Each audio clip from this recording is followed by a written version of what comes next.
Hello, welcome to Lemon Studios, where we talk anything and everything entertainment. I'm, of course, the Lemon himself, Zeke Lemon, and this is my review for The Last of Us Season 2 premiere. But before we get into that, let's get the house clean out of the way. Shall you leave a like, comment below, let me know your thoughts on The Last of Us Season 2. And, of course, hit that subscribe button as it helps me grow into my YouTube channel. I would greatly appreciate it. All that out of the way, let's get into the review, shall we? So, if y'all been following me for a minute, we covered all of Season 1 here, and I am a big avid player of the game. Not player. Player of the game. I don't know why I doubted that.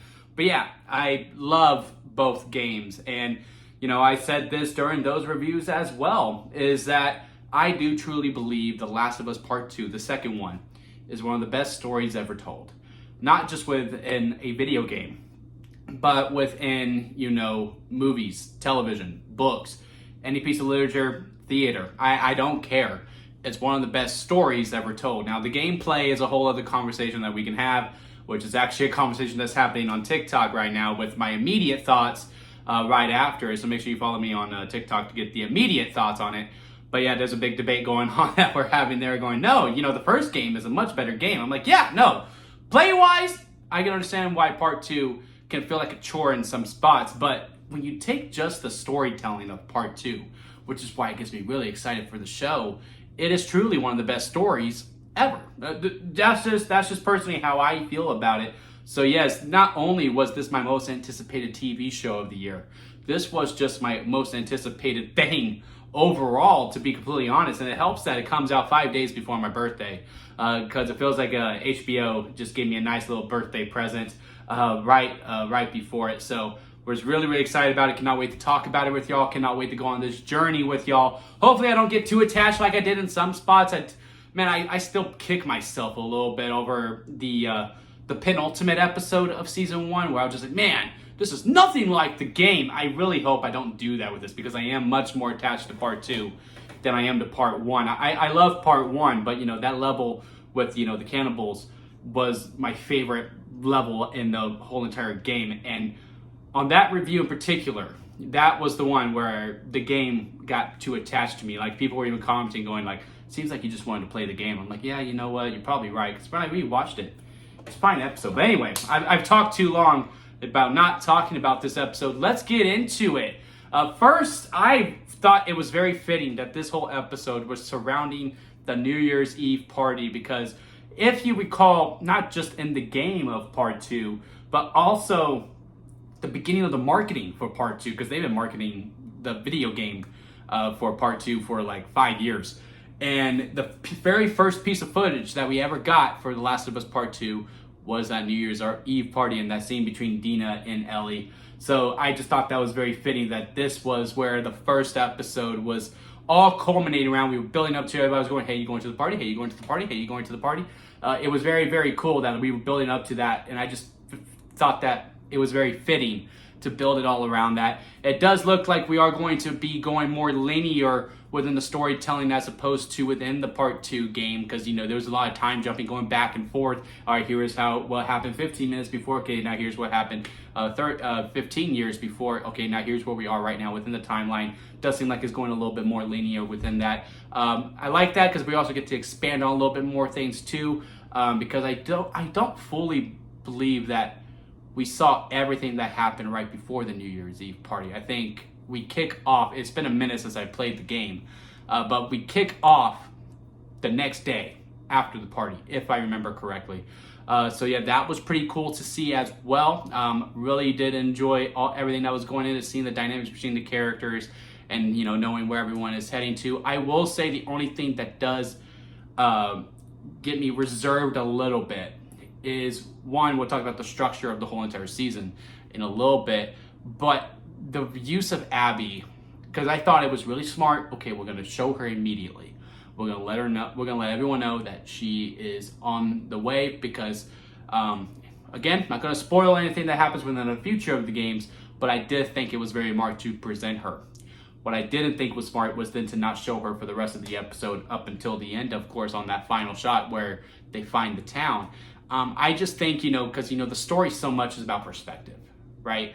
Especially within Part 2. And, you know, even though she is our main villain, she is our final boss, I do think it is very, very integral that we do get to see that other side of the coin, where we do have this whole, the bad guy really depends on who you're following type of thing. Because if the more we prolong, especially when the moment happens, if you know, you know, and if you don't know, it's coming.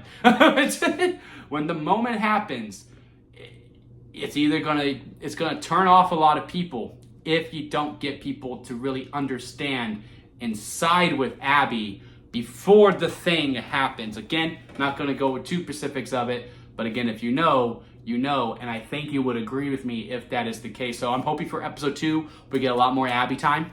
Again, but that's also that's the tug and pull, right? Because why are we following this new girl that we haven't seen all the way through? Let me get back to Joel. Let me get back to Ellie. I can understand that. Again, I don't need a full episode of just Abby. Maybe episode 3, I don't know, but I do think we need more of a presence of her because of the buildup that what we are building to, and again, to really serve the story overall right. I think you do need to see the heads and the tails of the whole entire storyline.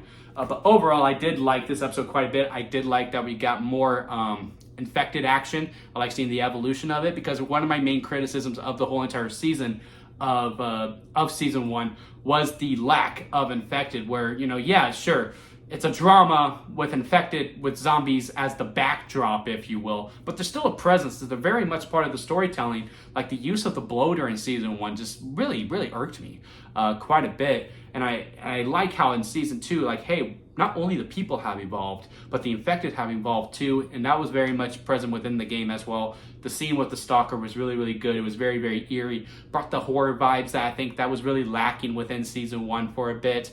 So I was really happy to see that. Again, just continuing to hope it to move on through, especially when we get to the Rat King. I really hope we do the Rat King justice, but again, we'll save that for the future. The other problem that I have an issue with, and this is with, well, not an issue because it's just a concern really, because it's about the future of the season and seasons for that matter. And this is the last thing that we'll talk about. Because again, overall, like the episode, like the performances, direction was really good. Like the therapy season that Joel had, it makes sense that he would go to therapy, and how that was a very real therapy session.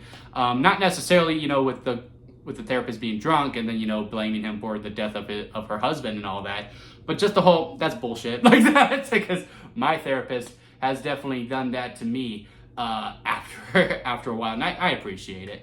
When she does do that, I'm like, yeah, you know what? You're right. I am bullshitting you. Okay, here's what's really going on. That was really cool to see. I also, yeah, I just really enjoyed the episode. I like the tension being built. I like the confusion around why are Ellie and Joel no longer close. Again, I know, and you other future game players know why, but the casuals to be like, well, what the hell happened? They did that very well very well as well. But the other main concern I have with the overall show is just how they're going to structure it. Where are we going to end this? Because they did say they are splitting it. And I did hear maybe they were splitting it into 3 seasons, which I do think you may be stretched a little too thin. Because really this was all, you know, prologue. This episode 1 up until the game begins with us cutting back periodically throughout. They really gave all these periodic scenes in the prologue all within the first 50 minutes of the show, or however long it was. And I'm all about stretching more moments on, giving more context, giving more depth to these moments.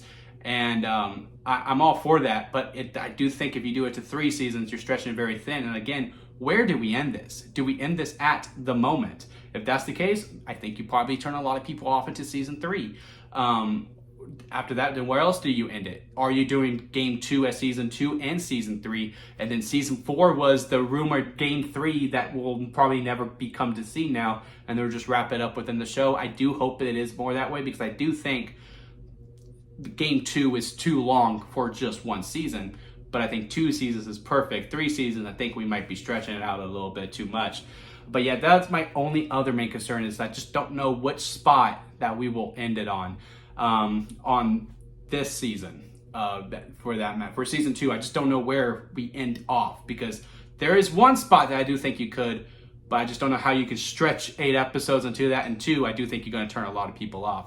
But yeah, we'll see, man. I'm really excited for this ride. I'm really looking forward to it. I cannot wait for next Sunday. That might come out a little later because you also know I'm a huge wrestling fan, and WrestleMania is this weekend as well. Again, man, all of my favorites just really came together for my birthday this week. So, I got The Last of Us, this premiere. I got Sinners on Thursday, Daredevil finale on Tuesday, and then WrestleMania on the weekend. I am just being drenched in a bunch of riches. I'm looking forward to this week, and this was a great way to kick it off. Comment below, let me know your thoughts on Last of Us Season 2. If you played the game, give me some theories on what you think. What do you think is going to end it? What do you think is a good spot to end Season 2 on to catapult into Season 3? I would love to hear your thoughts on it. Leave a like if you made it this far within the review. I do greatly appreciate it. And again, hit that subscribe button as we will be going on this ride together. And until next time, guys, I'll see you here at Lemon Studios.